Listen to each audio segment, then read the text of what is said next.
We had the Black Lives Matter protest.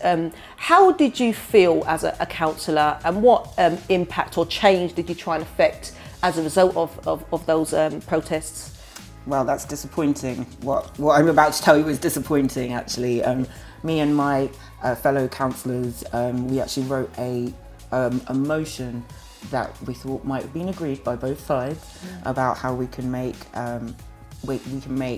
lots of different areas actually around the council, a lot of different areas, a lot of different services, and also stakeholders like the police, housing associations, so on and so forth, work together better to make everything a lot more equal. I mean, we met with community groups and asked for their opinions, wrote a motion, and then the Tories, the Tories basically crossed out every single line of our motion and replaced it with something like, to the words of, we're already doing everything we can and we're not going to do anything else.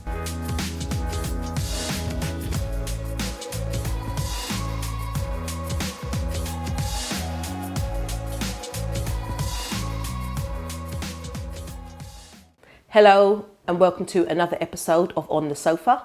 My name is Rachel Onikosi, and I'm very glad to be here with Kemi Akinola, Deputy Leader of the Labour Group in Wandsworth Council. Kemi, how are you? Oh, thank you for having me, Rachel. I'm very well, thank you. I'm very happy to have you, and thank you so much for taking time out of your busy schedule.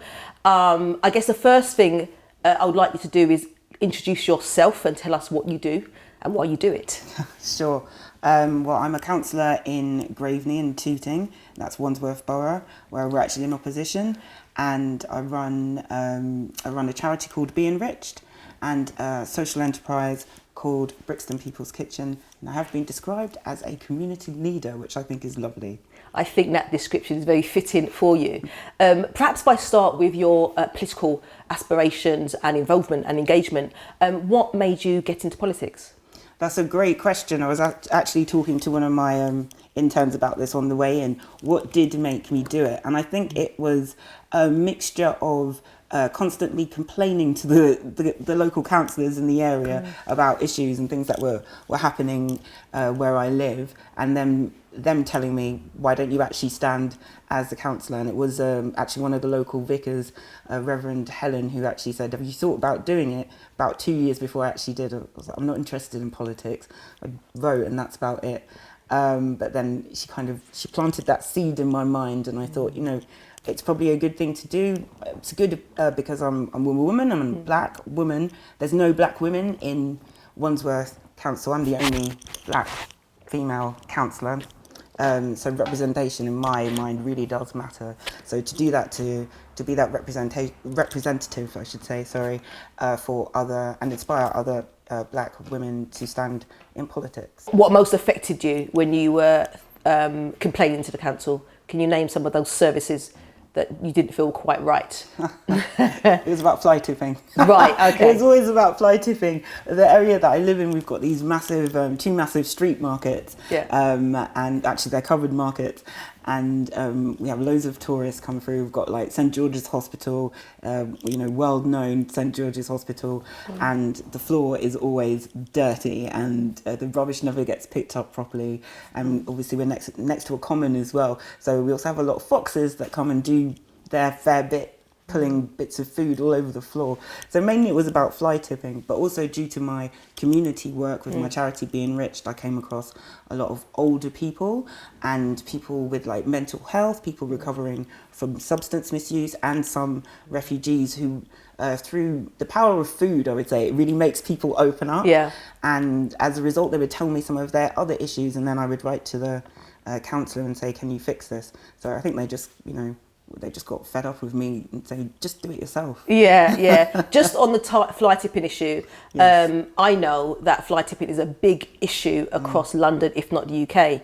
And I don't think that any local authority has completely cracked it in terms of tackling the issue in a way which is satisfactory to local residents. And one thing I do know, just whilst we're on the topic, is that, what often happens is that people fly tip, and the enforcement officers might go out, try and look through the bag to see any evidence of who the perpetrators might be.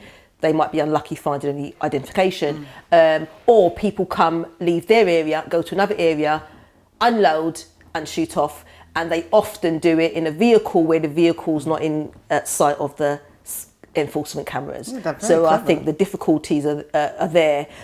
Tell me then, as a deputy leader of the Labour group in Wandsworth Council, what are your biggest challenges? We spoke about fly tipping, that kind of made you go into politics, one of the reasons why, but what are the current issues at the moment in Wandsworth that you find challenging and that you have to deal with on a kind of daily basis, as it were? It's definitely housing. I mean, I think that's London-wide, that sort of issue, but housing, like people living in overcramped conditions, and at the same time, we also have 9 Elms in the same borough as people living in like overcrowded houses with like damp and all sorts, you know.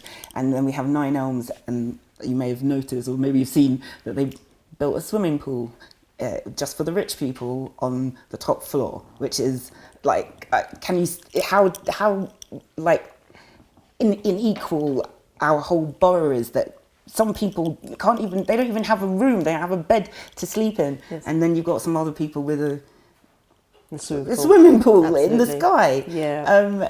It's absolutely appalling. That whole complex doesn't even have enough social housing in it. Yeah. So when were you first elected? 2018. 2018. 2018. Yes. So you've been an elected official for 3 years. Yes. Yes, and presumably you're up for election next year. Yes. At the local elections 2020. Exactly. Right.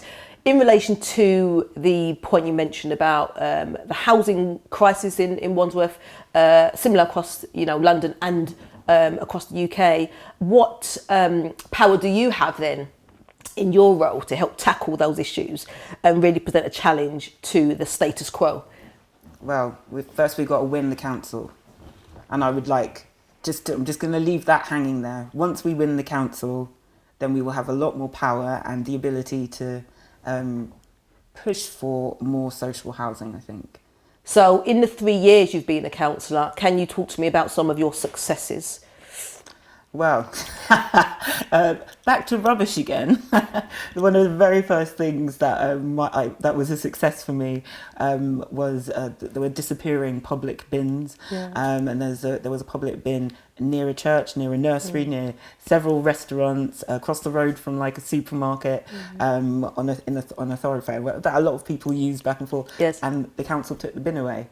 First they let it rot, and then they took the bin away and didn't replace it. So after about 3 months of constant emailing, I need this bin back, I managed to get a bin back, and I feel really good about that, because the rubbish automatically is like stopped being just strewn everywhere as well. But plus, like, people really care about bins. Indeed. Actually. Indeed. So I think that was one of the first sort of successes I had.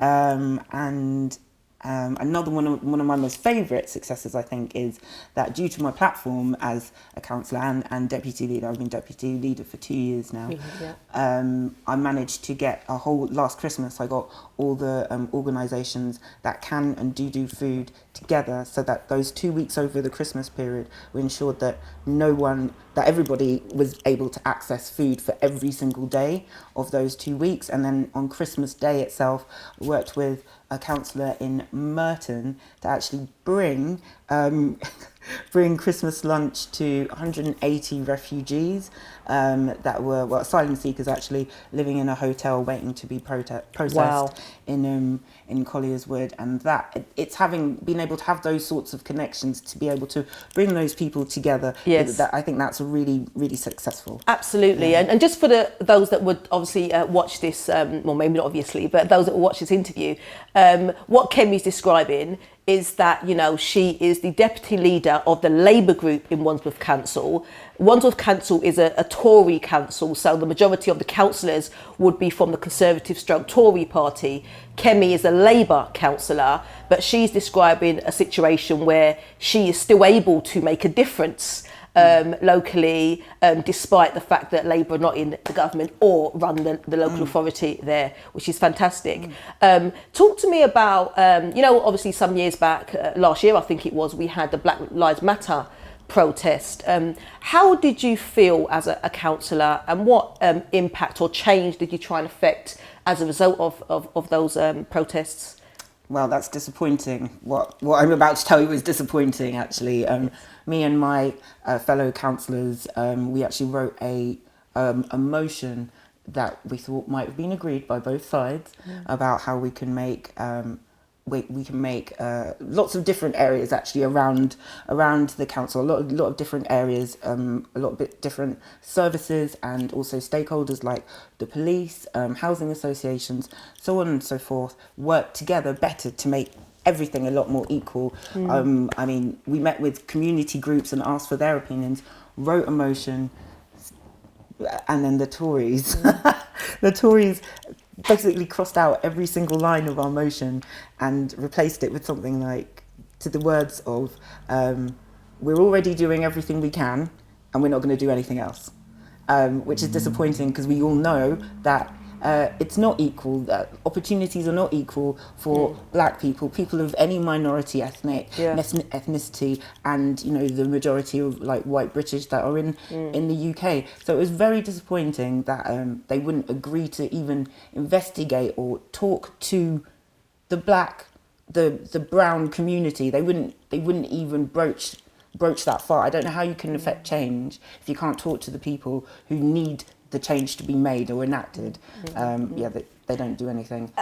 And in your capacity as the deputy leader of the Labour group, you weren't able to broker that or engage with that community as a councillor. Did you find it difficult to do that? Not at all, because actually people like to be spoken to. People want to be spoken to. It doesn't matter what age, what race, what background, anything. People really want to be engaged in and ask questions about their lifestyles and how things can be improved. So it's not difficult. I think we even did it by Zoom. Yes. We had about 8 different organisations like this, that. I learnt things myself. Yes. About how policing is affecting not just the young people immediately, but how it then affects their families' chance at getting decent housing. Yes, absolutely. So I was learning things which I would have really loved to share. Yeah. Unfortunately, the administration is not eager to listen, but they're not. That doesn't mean they're not things that we don't apply to our work as Labour councillors. Yes. Anyway. Yes.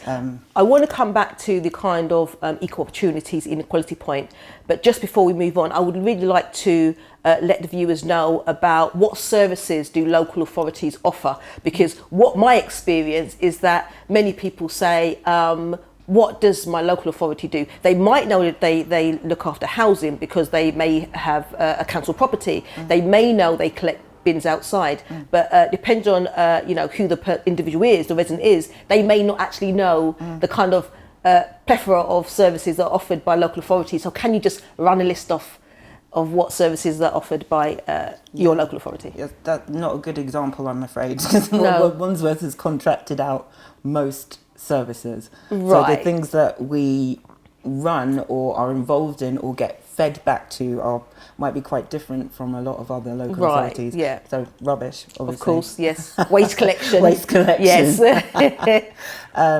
We do have leisure services, although they are also run by an external company. And when we talk about leisure services, we're talking about swimming pools, also including park facilities. And play facilities and things like that. Yes, okay. Adult social care as well, and children's care, especially like care leavers and education. Indeed. Although I don't think we actually have any secondary schools that we manage, but we do. Right. The local authority still has some control over the primary schools, but I think most of the secondary schools are academies now. Okay, right. Is there anything else? Okay. I don't believe so. We've got the gist though. At least we've given viewers a quick rundown of what local authorities provide. Yeah. Back to the inequality, lack of opportunity point. In your experience, so not only as an elected councillor, but your kind of wider experience in a world of work, do you think that politicians in particular have a hard time? Politicians from Black African and Caribbean communities have a harder time in politics, not only by other groups, racial groups, but also their own racial groups? Do you think they're given a harder time, and in terms of the demand, a higher level of scrutiny, high level of accountability, and the like? Well, in some ways, yes. In some ways, no. In some ways, I definitely feel like a burden on my shoulders, being the only black woman that people seem to come to and expect me to know the answers to every question that any black woman would ever be able to answer. I'm just one person. I know my own life experience, and as I was saying just before, it's about speaking to other people to find out what their thoughts are. I've been very lucky not to have been trolled, in racially trolled, I should say. I'm trolled about rubbish. Actually, I'm trolled about fly tipping all the time, but I've not been trolled racially ever, which is very lucky. But I know that my other colleague has been, and I know that some of the other members of the team have been. So really, social media is where we come up against most of these aggressions, microaggressions. Absolutely, because people can be faceless. Yes. I think it's harder. I think definitely for Black and African. Black, African, Caribbean, people to want to put themselves forward for a political position, and then I think also not being selected to stand in a winnable ward is also it can be very disheartening. Absolutely, there's nothing that means we can't do it as well as any of our other counterparts at all. In fact, I think the other thing that might actually prevent people from wanting to stand for politics is the money. Yes. Because you do, I've got 3 other jobs as well that supplement my income. Yeah. There is no way I could just live off this income and still, just survive, really, if I'm honest. Of course. So and just for the viewers, maybe it's important I say that I understand that local elected councillors, I think the basic kind of allowance is something like, it varies across different local authorities, but it's anything between 8 to 12 grand per annum, isn't it? So it isn't a full-time job, and I think many people... It is a full-time job. Well, it's not a full-time job in terms of having an employment contract with a local authority, but the amount of hours you need to put into to make a difference and respond to your casework, that's where it becomes significant in terms of your time, but your remuneration is not commensurate to the work you do, and I don't think residents, everyday people know that. No. But there is positions whereby you can be maybe on a cabinet, or take like you say a leadership position, or deputy leader, or maybe a chair of a committee, whereby you then get remunerated for those positions. But the basic is quite low, and hence you say that that's not the only job you do. Do you think that you are respected in Wandsworth Council by your Labour colleagues and also your Tory colleagues and the council officers themselves? I think so. I hope so. I'm very polite to people, very polite to the officers, because they have a difficult job anyway. They're the people actually running the council. So I always say please and thank you. I've never had anyone complain about me, which is great. My fellow councillors, they elected me as their deputy, so I assume that the Labour group does respect me. As for the Tories, I wouldn't know. I don't really talk to them because their politics differs from mine. I find more and more that I can't really conversate. Conversate, is that a word? Yeah, conversate, yes. With people that have very different sort of political beliefs than I do. Right. But also, I'm very civil with them. I think I am respected. Actually, I had one apologise to me last month when I put forward a motion about Healthy Start, and that we should help the uptake of Healthy Start vouchers across the borough. Yes. And a shouting match ensued because I was putting this motion forward, and then they apologised to me afterwards. So I think they do respect me. Good. I'm glad to hear that. Yeah. Had you known what 3 years of your elected life would be, would you have done anything differently? If I had known what my life would have been like, I'd have been more boundaried. I would still be more boundaried with my time, because as we were saying, it's not a job per se, but it can very easily take over your life. Yeah. And it definitely, there was a period where it was taking over my life more than it should be. So I probably would be more boundaried with things like that. I would definitely have probably as I am doing now, but try and use the various platforms that I have a lot more poignantly, I think. Yes. And tweet more about more good stuff. Absolutely. I probably set up my website a bit earlier as well. Yeah. Because it's also, for me, it's also like a record of my journey over the past 3 years. Blog more as well.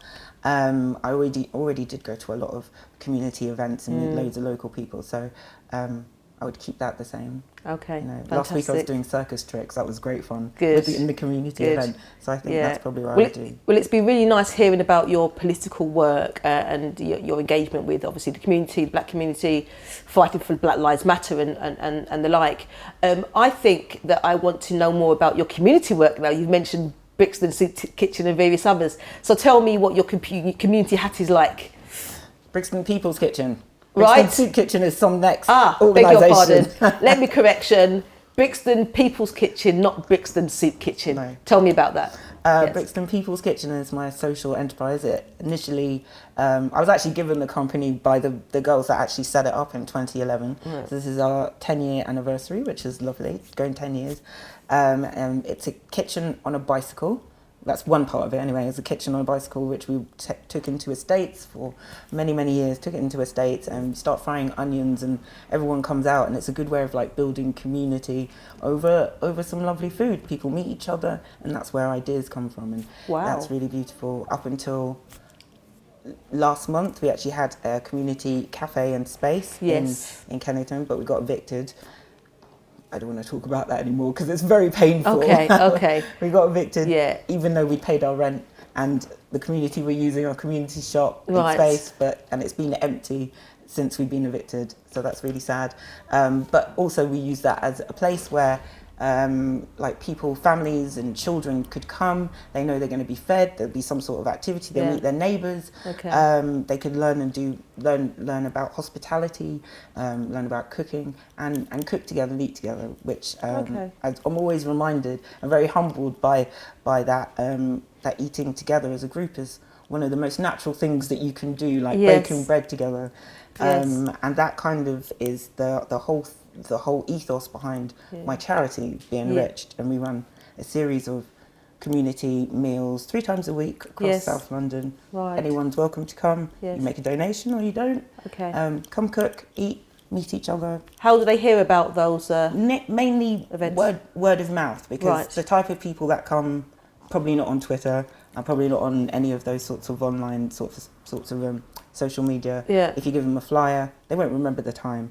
So it's word of mouth, and then they bring each other along. And that's really lovely and very excitingly. So just quickly, so you've got the Brixton food kitchen on the bike. And then you've got the separate events from the Be Enriched. Be Enriched, how was it all funded? Yes, how do you fund those services? I'm not sure. Somehow it works out, really. I'm not really sure how we managed to raise enough money, but we do. We have like a couple of sponsors, like lots of businesses do corporate volunteering with us. Brilliant. So that brings in some income. But we apply for a couple of grants. People make a donation. Somehow these things all pan out. If we have 40 people at a community meal, which is like a couple of hours, and everyone pays £1, some people pay a tenner, some people pay £5, we cover our costs. Excellent. That's brilliant. But we also, very excitingly, have a double-decker bus. Wow. Yes, exactly, which is a mobile greengrocer and cafe. So we've been inviting people to come and eat with us. It's amazing. And now it's like a mixture of both of these ideas, being able to access food at a reasonable price, plus having a nice place to sit down and eat together, but we're bringing it into the people, where people live. So you decide what location you're going to, and you then go there. Is that the idea? That's fantastic. How are you? And you may not be doing this, but how are you involving young people in this project? Oh, you do. Fantastic. I do involve young people. We have young people who are interns. We have work experience. We're working quite closely with Lambeth College at the moment. They're young people with learning needs, because they find it really hard to get a leg up or a leg into work. So just having that like work experience to write on their CV is really important. So we work with them, and just also I've given a refugee his first job, and he's cycling around Lambeth delivering lunch to the children that normally miss their free school meals and the holidays, and that's what he's doing at the moment. He's a young person. I really love that. Yeah.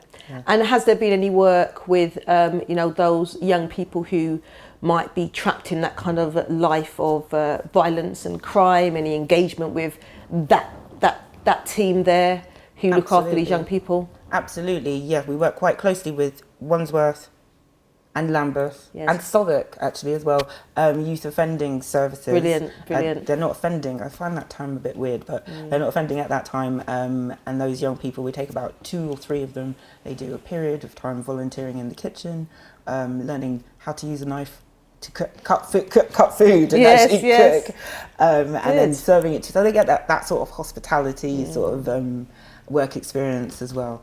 Fantastic. Yeah. How can people hear more about you or learn about the things that you do? Our website. Okay, what is your website? www.brixtonpeopleskitchen.com or be-enriched.org. Excellent. And if they wanted to contact you regarding your work as a councillor, presumably they go to Wandsworth Council website, find your local councillor, and somewhere you'll appear on that list. Well, I'm the first person on the list. Fantastic. Right, so tell me, if there's anybody watching this interview, what are the 3 things that you would say to that person if they said, I wanted to be a bit like Kemi, I want to be a deputy leader of a local authority, I want to run a food kitchen? What piece of advice would you give to that person or those persons? Do one at a time. Yeah. Because doing all 3 means you don't get much sleep. Yes. I know the feeling. Go on, one at a time, one at a time. Definitely do one at a time. Just do it, really. Everything that I've done and I've achieved in my life was me just not sitting around like thinking and planning forever. I think I want to start a community meal. I think I want to start a charity. How do I do it? Just do it. Brilliant. Yeah. Brilliant. Good for you. Well, thank you very much for that. You gave me 2, not 3. Oh. Give me one more. Yeah. I maybe it could be something like plan and organise yourself. That could be one, maybe. But it's not for me to answer your question. I would say also take regular holidays. Even if you don't need a holiday, just take a regular holiday. Excellent. Normally after the school holidays, for me anyway. Okay. Well, thank you so much for the interview questions. Pleasure. I do have some personality questions now. God. Shouldn't take too long, but I'm trying to ask all the guests this, a bit of fun at the end. Right. So the first scenario based is that you've found yourself in financial difficulty. You see somebody drop a bundle of money, and by the time you glance up to find the person and give them back the money, you can't see them. And when we talk about a bundle, we're talking about maybe 4 or 5 grand. It's quite a big bundle of money. Do you give the money to the local police with a description of the person? Or do you leave the money with a nearby shop in case the person returns? Do you keep it, as you say, it's probably a gift from the universe to me because you're in financial difficulty? Or would you share it between some local youths hanging around the shop? Wow. I mean, I think I'd give it to the local shop, because if someone's dropped 4 or 5 grand, they're going to come back to that area, and they're most likely to be able to. They'll probably go into the shop and ask, "Has anyone dropped money?" And I just have to pray that the shopkeeper is honest. I think if it goes to the police, that person's never seeing it again. Right. Well, I can't comment on that, but what I would say is that it just shows that if you were to give money to the shop, you have high integrity. So good for you. Thank you. The next scenario based is you're late for a big client work meeting, and you know it won't look good if you walk in late 30 minutes. Do you miss the meeting saying you're sick, casually walk into the meeting, without bothering to care that you're late, attend the meeting but orchestrate an exaggerated limp, make a big excuse about a car accident driving to the meeting? Are those my only options? Yeah. That's why it's called a personality test. So what was the first one again? Miss the meeting saying you're sick. Right. Casually walk in like you're early. Right. Attend a meeting but orchestrate a limp. Make a big excuse about a car accident. But also remember, the personality test also involves you being creative. Right. If there's not an option there, then you can say, well, actually, I'm not going to choose any of them. This is what I'll do. Honestly, I'd probably walk in leisurely. Leisurely. Is that what you're like? Is that you? I'd probably run up the stairs and Yeah. then just like leisurely walk in. Oh, Leisurely walk I have in. arrived. Okay. I like that. Good for you. Right, just a few more now. So, shower or bath? Shower. Cinema No, or Netflix? bath. Bath. Yeah. Cinema or Netflix? Netflix. Uber or black cab? Black cab. Boris Johnson or Keir Starmer? Oh, come on. Go I ask can't. question. I'm definitely not Boris. Okay, so Keir Starmer. Gym or jog? Yeah, Jim. In terms of popcorn, sugar or salt? Salt. And pepper. do you like to read or listen to music? Listen to music. Fantastic. Well, that's the end of the personality questions, and that's the end of the interview. So thank you very much for coming, Yeah. and let's keep talking. Absolutely. Brilliant. Thank you so much.